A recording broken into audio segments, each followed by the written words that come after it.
Hello, everyone out there. Night Guy here. Been a while since I did some good armor uploads. What I have before you here is obviously some chainmail. Thanks again for joining us on the channel.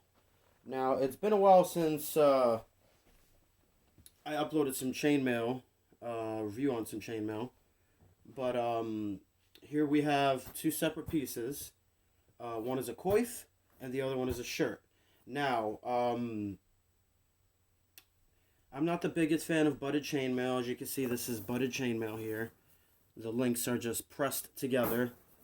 Um, but we're going to get into what this is made of exactly here in a second.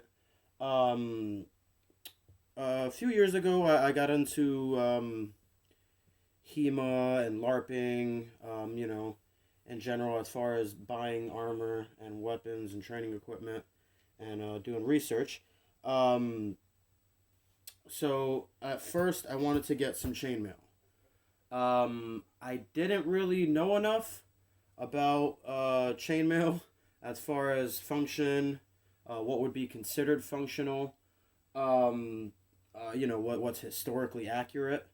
So the first thing I found, I went for, which was the cheapest shirt I could find that would fit my size, is right here. This is a chainmail shirt, pressed butted rings, but this is made of aluminum. Um, when I got it in, I didn't really know that there'd be that big of a difference between aluminum and steel or iron chainmail rings. Since then, I've definitely upgraded, and I have some steel chainmail, some iron chainmail. I have a chainmail shirt. I had two. One I gave to Tiger Ninja recently, but I have a butted blackened iron, butted ring iron chainmail shirt. I have a few butted ring iron chainmail coifs.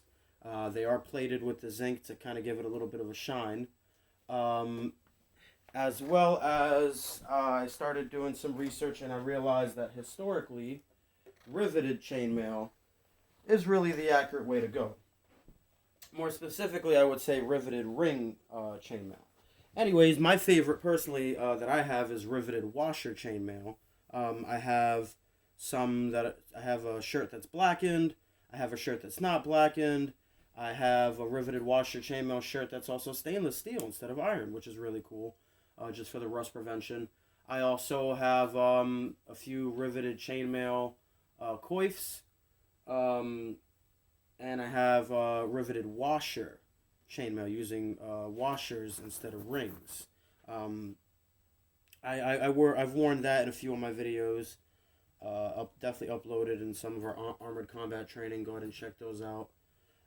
Anyhow, back to this piece in specific, and then we'll get into this piece. This was the first one I got. So one of the pluses that I will say is that this thing is nice and light. They're definitely coated, so they have a nice little shine. This one's a little bit newer, so you could tell there's just a slight difference in the shade. However, I learned very fast upon wearing this. You can see it's not the strongest in the world.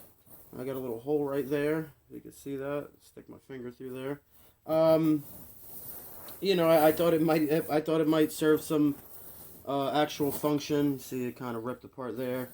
Um, just didn't realize that aluminum's just not strong enough. Butted rings really isn't the best choice either. Um, so then I went and I got some steel iron chainmail rings, butted. Now the butted rings, if they're iron, they're still not indestructible, but they do hold a lot better. I wouldn't recommend using them too much for any combat training, just because it is it's still a little easier to burst those rings than it is anything that's going to be riveted. Not necessarily easy, but it is easier. This thing, however, these rings come apart as you take the shirt on and off, let alone any sort of combat. They also give you some like armpit room here. Here you have the sleeve. I'm gonna go ahead and try this on here for you in a second to show you what it looks like on me. and give you a little more feedback. The coif is definitely newer. I recently got this in. That's from Chainmail Armor, was the seller. This stuff is also not too expensive. I honestly don't remember how much this shirt was. I can tell you it's cheaper than any other chainmail shirt I've gotten in, any iron shirt. Most of them, the cheapest I could find them is $80 on eBay, roughly. And this was definitely cheaper than that at the time. I think I spent maybe $30 to $40 on this shirt alone. This was like $16 on this coif. So as far as combat, it's not the most functional. But recently, I've kind of decided that I want to just, officially get into LARP. I started the channel a while ago, and I like doing the historical research, do not get me wrong, but I'm not a historian, and keeping your armor historically accurate to any sort of time period can be very challenging. So I think I'm just going to go with the fantasy LARP, kind of from here on out. Just because it's more fun, you're not limited. You could kind of mix and match and put together whatever you like. I'm going to go ahead and try this on here for you guys right now, so you can see what it looks like on me, give you an example of, a LARP setup that I recently put together, and show you why, there is a benefit to getting aluminum chainmail. All right, give me one moment. Let's go ahead and throw that on. All right, guys, so we're officially suited up and ready for battle. No, I wouldn't say that, but definitely ready to do some good LARPing at a convention or something. As you can see, there's definitely some left to be desired from the aluminum chainmail, like some underarm protection, for example. Wouldn't be too good if they got you right there. But it's very light. I can definitely move. It doesn't take too long to put on. Being aluminum, it has this nice coating, so I don't even have to oil this stuff. This shirt is pretty old. It's one of the first ones I got. Like I mentioned, I got it about a few years ago, I want to say. And I forgot I even had it.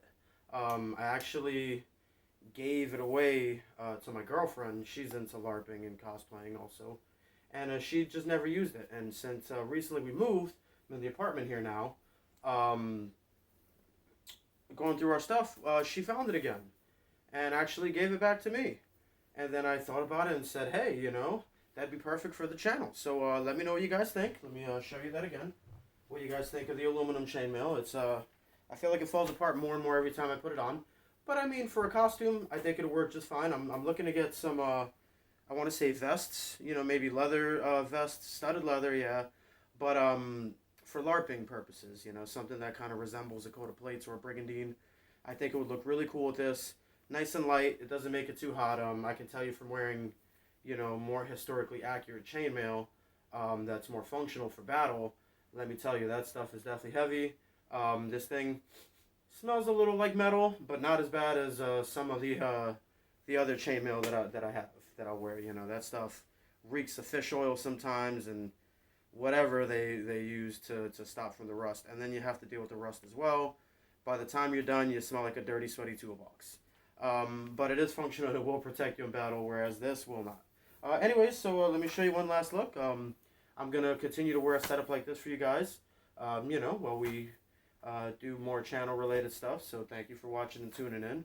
I'm going to be uploading a few more LARP-related stuff. And this is my, I guess, first official admittance, into being a LARPer. I'm glad to finally kind of found my place. I love the historical stuff. That's what got me into it, of course, loving knights and samurais and ninjas. But I think it's cool to be able to just have fun sometimes. So thank you guys for watching.